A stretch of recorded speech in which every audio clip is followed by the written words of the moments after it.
Le fantôme de sa mère décédée l'aidait à vendre au marché. Quelques années plus tard, elle devient la commerçante la plus riche du pays.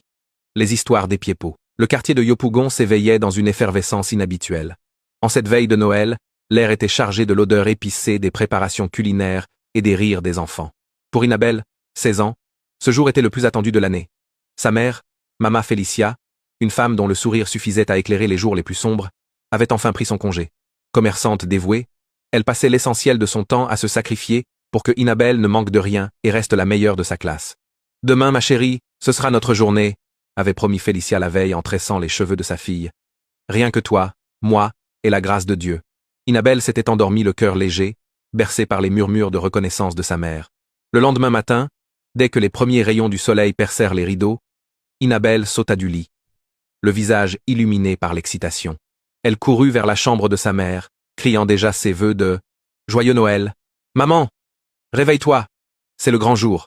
Elle secoua doucement l'épaule de Felicia, mais celle-ci restait immobile, le visage d'une pâleur inhabituelle. Inabelle rit d'abord, pensant à une plaisanterie, puis son rire s'éteignit lorsqu'elle toucha la main de sa mère. Elle était glaciale. Le silence qui suivit fut plus assourdissant que n'importe quel cri. Mama Felicia était partie, emportée par une mort mystérieuse durant son sommeil, le jour même où elle devait célébrer la vie. En un instant, l'éclat de Noël s'éteignit, laissant place à une ombre glaciale qui allait changer le destin de Inabelle à jamais. Les larmes des funérailles n'étaient pas encore sèches, que le destin de Inabelle basculait déjà. À 10 à 9 ans, l'orpheline fut confiée à la garde de sa tante Véronique, la sœur cadette de son père. Mais l'accueil chaleureux qu'elle espérait ne fut qu'une amère illusion. Dès le premier soir, le masque de bienveillance tomba. Véronique, une femme au regard dur et à la parole tranchante, lui fit comprendre que sa place n'était plus derrière un bureau d'école, mais derrière les fourneaux. « Tes études ne nous nourriront pas, Inabelle », trancha sa tante en jetant son sac d'école au sol. « Ici, celui qui ne travaille pas ne mange pas.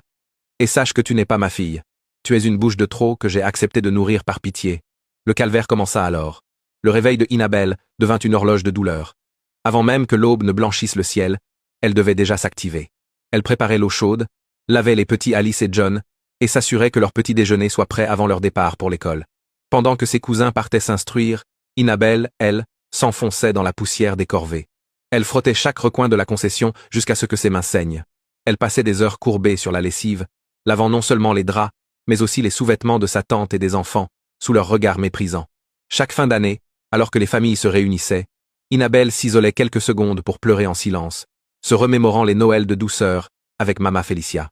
Elle était devenue l'ombre d'elle-même, une servante invisible dans une maison qui respirait la haine, priant chaque soir pour que Dieu lui montre une porte de sortie de cette prison domestique. Le ventre vide et le cœur lourd de reproches, Inabelle comprit qu'elle ne pouvait plus attendre un miracle qui ne viendra pas de la main des hommes. Les privations de tante Véronique devenaient insupportables. Parfois, pour une simple assiette mal lavée, Inabelle était privée de nourriture pendant 2 jours entiers. C'est au creux de l'une de ces nuits de famine, alors que son estomac se tordait de douleur, qu'une étincelle de survie s'alluma en elle. Elle se souvint des paroles de sa mère. Une femme qui sait cuisiner ne mourra jamais de faim, et une femme qui sait vendre ne sera jamais esclave. Pendant des mois, Inabelle mena une double vie. Elle parvint à dissimuler quelques pièces de monnaie gagnées en rendant de menus services au marché lorsqu'elle allait faire les courses pour la maison. Elle cachait ce trésor dérisoire dans une vieille chaussette, enfouie sous une dalle meuble derrière la cuisine. Lorsqu'elle réunit enfin une petite somme, elle ne s'acheta ni vêtements neufs pour remplacer ses haillons, ni parures. Elle se rendit au grand marché et fit l'acquisition d'une grande glacière d'un bleu délavé, ainsi que de quelques boules d'attiéké de qualité supérieure, de l'huile, des oignons et quelques poissons frais. Le premier matin de son entreprise fut un mélange de terreur et d'espoir. Après avoir terminé ses corvées domestiques habituelles au pas de course, elle chargea la glacière sur sa tête. Son corps, affaibli par les mauvais traitements, vacillait sous le poids, mais sa volonté était d'acier. Elle se dirigea vers les grands chantiers de construction de la ville, là où les ouvriers, sous le soleil de plomb, cherchaient de quoi reprendre des forces. D'une voix timide qui ne demandait qu'à s'affermir, elle commença à crier « Garbachaud! Venez chercher votre garbachaud! Garba de qualité, piment bien dosé !» Elle s'installa au bord d'un chemin poussiéreux, disposant ses ustensiles avec une propreté exemplaire qui tranchait avec son apparence misérable. Elle espérait que l'odeur du poisson frit attirerait les passants. Malheureusement, la réalité du commerce fut plus cruelle que ses rêves. Les ouvriers passaient devant elle sans même un regard, préférant les vendeuses déjà installées depuis des années. Les premières semaines furent un calvaire. Sous le ciel bleu azur qui semblait se moquer de sa détresse, Inabelle restait assise des heures durant. Le soleil brûlait sa peau. Et à la fin de chaque journée, le constat était amer. Plus de la moitié de son attiéké avait tourné sous la chaleur et ses poissons, autrefois dorés et appétissants, n'étaient plus bons qu'à être jetés. Chaque soir, elle rentrait chez sa tante avec la peur au ventre et les yeux rougis par la fumée et l'échec. Elle jetait ses invendus en cachette, pleurant sur cet argent qui s'évaporait. Mais malgré la fatigue et l'absence de clients, elle ne renonçait pas. Elle savait que sa glacière bleue était son seul pont vers la liberté. Le soleil de midi ne montrait aucune clémence. Il semblait s'acharner sur la petite silhouette de Inabel, seule au bord de la route poussiéreuse qui menait au grand chantier de la zone industrielle. Sa glacière bleue, qu'elle avait tant espéré voir vide chaque soir, restait désespérément lourde.